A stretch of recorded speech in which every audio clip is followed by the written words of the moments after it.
in creating a foolproof plan for selling your home is consider a pre-inspection of your home. And we're lucky here to have Preston Salmon from Home Inspection Carolina's expert contributing in the studio with us, because this was something that you came up not even realizing that we were going to have Preston in the studio, so this is great.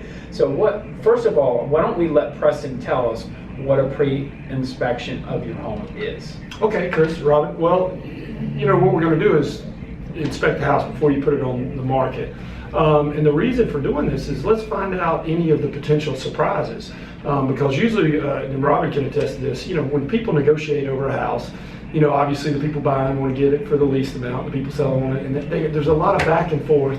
And finally they come down to a price, and the buyer thinks they're paying too much, and the seller thinks they're getting enough. And then all of a sudden the inspector comes in and finds $15,000 problem in the crawl space. And there's not $15,000 to go either way, because both people feel like they've given in as much as they can. So I think the problem's there regardless. If the seller can find out about it ahead of time, it's landed, it's had a little time to sink in, and all right, we've got this problem, we've got to deal with it.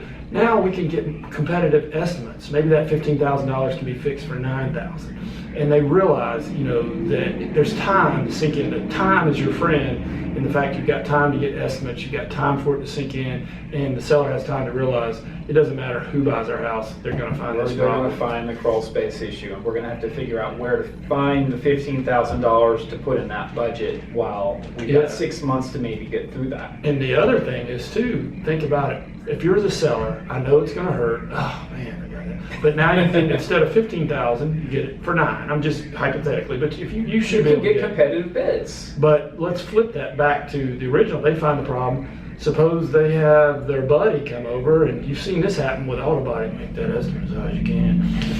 It's $20,000, and they say, you know what? We want $20,000 off the house, the price of the house. So potentially, and again, this is hypothetical, but I've seen very similar things.